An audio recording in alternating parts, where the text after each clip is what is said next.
ನೀವೇ yellow colour ಬಲೇರೋ ಯಾಕಪ್ಪ uniform ಹಾಕಿಲ್ಲ? ಯೂನಿಫಾರ್ಮ್ ಹಾಕಬೇಕು. ಸೀಟ್ ಬೆಲ್ಟ್ ಎಲ್ಲಿ ನಿಮ್ಮದು? ನೀವೇ ಸೀಟ್ ಬೆಲ್ಟ್ ಹಾಕಬೇಕಲ್ಲ,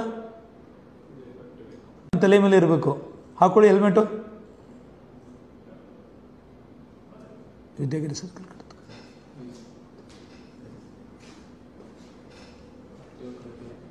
ಎಲ್ರಿಗೂ ನಮಸ್ಕಾರ. ನನ್ನ ಹೆಸರು ಗಜಾನನ ಸುತಾರ್ ಅಂತ ಹೇಳ್ಬಿಟ್ಟು DYSP ಬಾಗಲಕೋಟೆ ಕೆಲಸ ಮಾಡ್ತಾ ಇದ್ದೀನಿ. ಬಾಗಲಕೋಟೆ ಜಿಲ್ಲೆಯಲ್ಲಿ ಇತ್ತೀಚೆಗೆ ಇಂಟೆಲಿಜೆಂಟ್ ಟ್ರಾಫಿಕ್ ಮ್ಯಾನೇಜ್ಮೆಂಟ್ ಸಿಸ್ಟಮ್ನ ನಾವು ಜಾರಿಗೊಳಿಸಿದ್ದೀವಿ.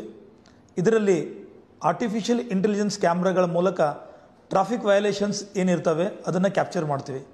ಟ್ರಿಪಲ್ ರೈಡಿಂಗ್ ಆಗಿರ್ಬೋದು, ಮೊಬೈಲಲ್ಲಿ ಮಾತಾಡ್ತಾ ಡ್ರೈವಿಂಗ್ ಮಾಡೋದಾಗಿರ್ಬೋದು, ಅಥವಾ ಸೀಟ್ ಬೆಲ್ಟ್ ಹಾಕದೇ ಇರೋದು, ಹೆಲ್ಮೆಟ್ ಹಾಕದೇ ಇರೋದು, ಎಲ್ಲ ವಯಲೇಷನ್ಸ್ಗಳನ್ನು ನಾವು ಆರ್ಟಿಫಿಷಿಯಲ್ ಇಂಟೆಲಿಜೆನ್ಸ್ ಕ್ಯಾಮ್ರಾಸ್ಗಳ ಮೂಲಕ, ಅಂದರೆ ಅಲ್ಲಿ ಪೊಲೀಸ್ ಮ್ಯಾನ್ ಇರಲ್ಲ, ಕ್ಯಾಮ್ರಾಗಳು ಇಡೀ ಟೌನಾದ್ಯಂತ ನಾವು ಇದನ್ನು ಹಾಕಿದ್ದೀವಿ.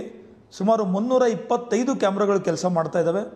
ಏನೇ ಟ್ರಾಫಿಕ್ ವಯಲೇಷನ್ಸ್ಗಳಿದ್ದರೆ ಆಟೋಮೆಟಿಕ್ಕಾಗಿ ಕ್ಯಾಪ್ಚರ್ ಆಗಿ ಅದು ಏನು ದಂಡ ರಸೀದಿ ಇರುತ್ತೆ ಅದು ಆಟೋಮೆಟಿಕ್ಕಾಗಿ ಜನ್ರೇಟ್ ಆಗುತ್ತೆ.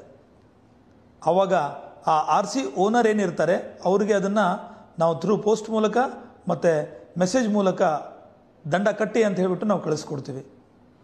ಈ ಏನೊಂದು ದಂಡ ಕಟ್ಟೋ ಪದ್ಧತಿ ಇದೆ, ಇದು ಆ RCಗೆ ಬೋಜ ಮೇಲಕ ಕೂತ್ಕೊಳ್ಳುತ್ತೆ. ಹೀಗಿದ್ದಾಗ ಆ RC ಓನರು ಅದನ್ನು ಟ್ರಾನ್ಸ್ಫರ್ ಮಾಡೋದಾಗಲಿ ಅಥವಾ FC ಅಥವಾ ಇತರೆ RTO ಕೆಲಸಗಳನ್ನ ಮಾಡ್ಕೊಳ್ಳೋಕ್ಕೆ ಆಗಲ್ಲ.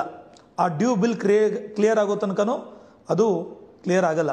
ಹೀಗಿದ್ದಾಗ ದಯವಿಟ್ಟು ಬಾಗಲಕೋಟೆಯ ಎಲ್ಲ ನಾಗರಿಕರಲ್ಲಿ ಒಂದು ಮನವಿ ಮಾಡೋದೇನಂತಂದರೆ, ದಯವಿಟ್ಟು ಟ್ರಾಫಿಕ್